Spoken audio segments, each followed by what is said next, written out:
Olá, boa tarde.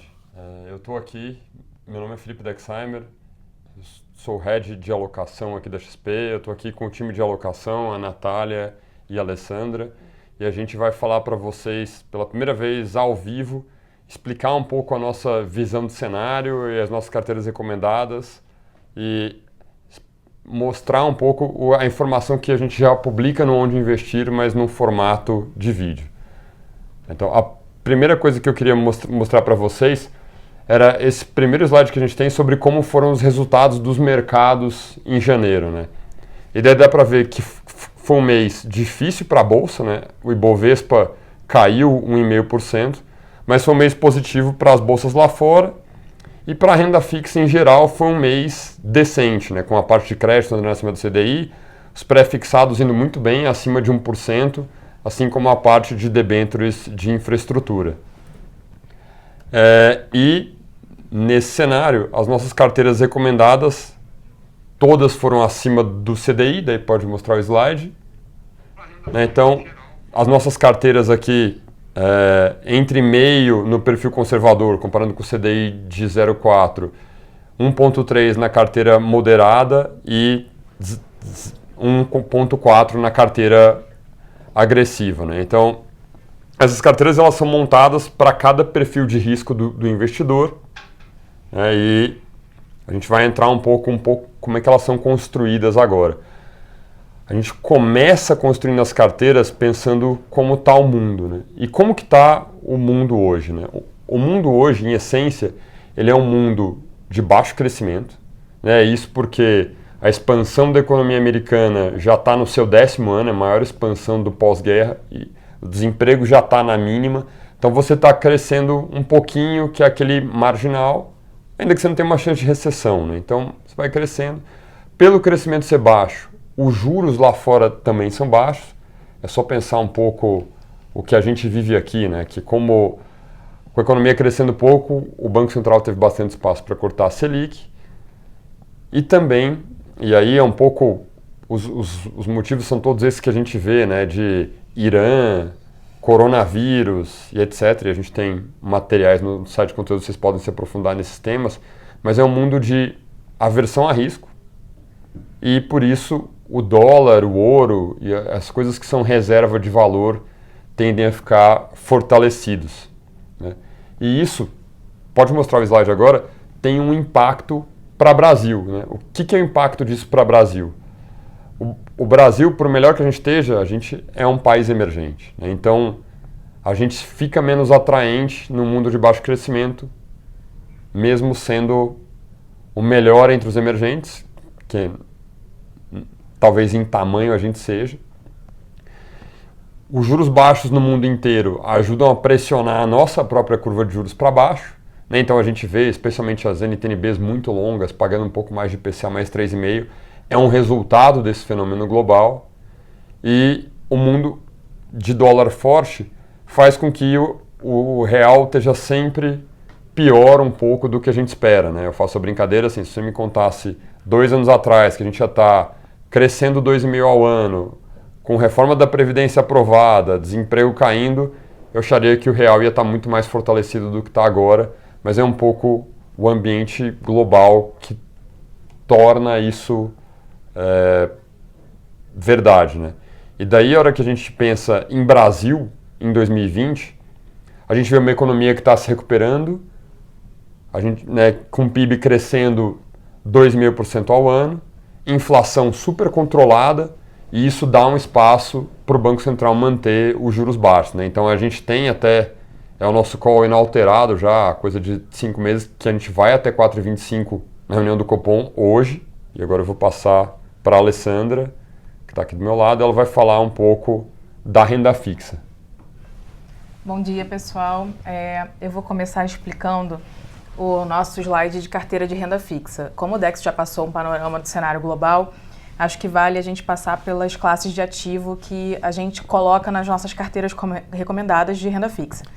A gente está enxergando oportunidades na classe de pós-fixados no crédito, tá? A gente espera aí uma rentabilidade de maior liquidez para menor liquidez, respectivamente de CDI a CDI mais 1%.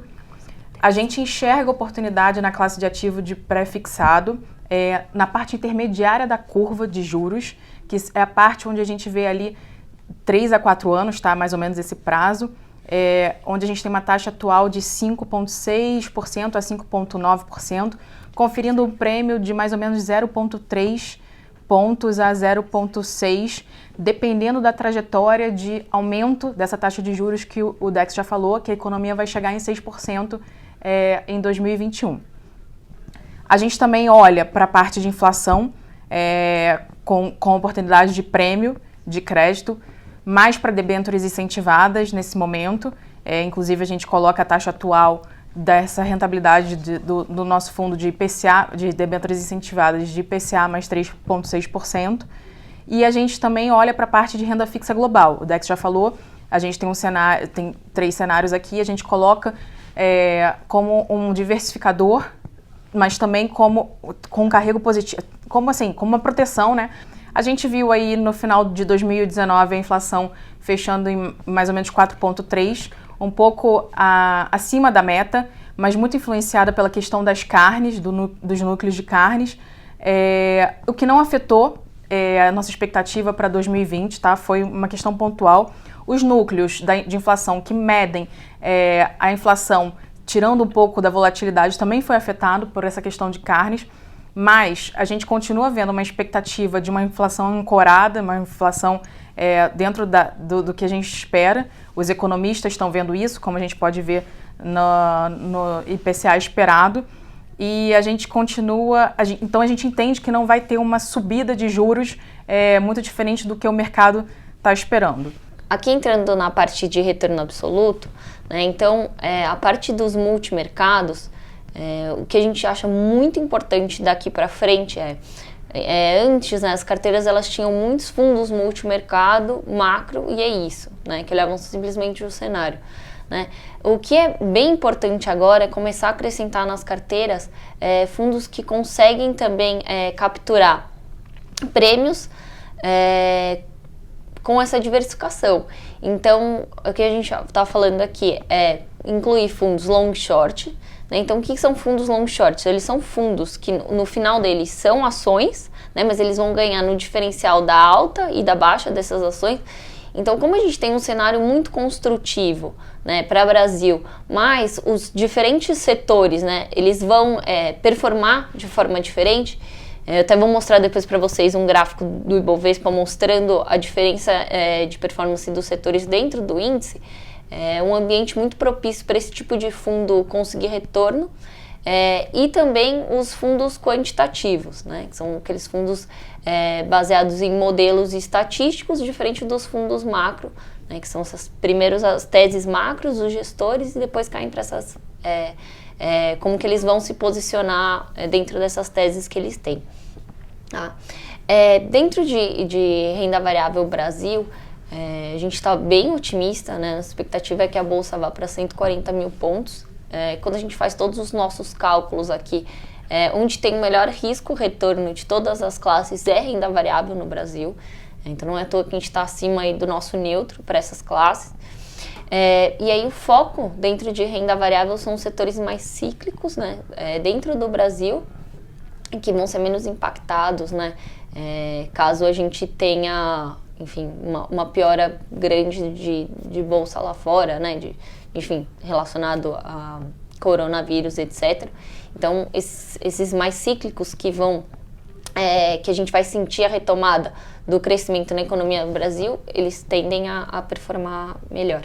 E por fim, renda variável global, e aí principalmente, né, bolsa americana e atrelado a dólar. E eu vou mostrar mais para frente para vocês por que disso. Então aqui um pouquinho da nossa carteira de multimercado, né? Essa é a nossa carteira. O que é isso, tá? Essa é a parte só dos multimercados da nossa carteira agressiva. Então quando a gente pega ela no mês, né, só esses ativos, eles renderam 1,4%, tá?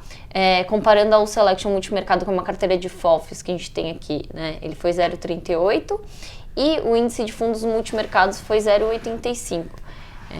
Então, o retorno, né, da nossa carteira ali de destaque está muito associado, né, a o que eu falei para vocês. Então, tem 2 fundos macro, que é o XP Macro, tem o Kinea, também que é um fundo multimercado, e aí a gente conseguiu ter retornos interessantes com o COI, que é o índice de fundos multimercados da Ambima. Agora, entrando um pouquinho e ilustrando, né, o que eu comentei. Então, aqui, isso aqui é como foi, né, o Ibovespa no mês de janeiro, por setor. Então, se vocês verem, principalmente o setor financeiro, ele teve um peso bastante negativo, né? Só que o peso dele dentro do Ibovespa é muito grande. Então, quando a gente transforma isso, né, em contribuição por setor, então a gente vê que a bolsa caiu 1,6, mas só esse setor foi 1,6, né? E aí, os setores, né, que foram piores esse mês, que é o de materiais e energia, eles foram muito afetados pelo ambiente externo, né? Então, medo de menor crescimento do mundo, dado o coronavírus. Aí, se vocês pegarem os setores ligados à economia doméstica, eles foram, né? Eles foram bem no mês. E aí, os bancos sofreram, principalmente com mudanças regulatórias. Então, enfim, relacionado a cheque especial, a Agenda Brasil Mais também, que vai trazer mais competição para um setor. Então, nada que preocupe a gente, enfim, essa queda de 1,6, dentro do nosso cenário, ela não muda nada as nossas teses. Bom, é isso. Bom, agora a gente abre para algumas perguntas. Especificamente, a gente recebeu uma pergunta de fundos imobiliários. A gente não tem hoje nas nossas carteiras, assim, porque a gente acha que bolsa hoje, já que a gente está no ciclo positivo, a gente prefere bolsa do que fundos imobiliários na hora que a gente constrói. Porém, vocês podem ver no nosso site também, tem a carteira recomendada de fundos imobiliários, tem ido super bem. E esses movimentos, né, um pouco mais voláteis dos últimos 2 meses não alteram muito a tese.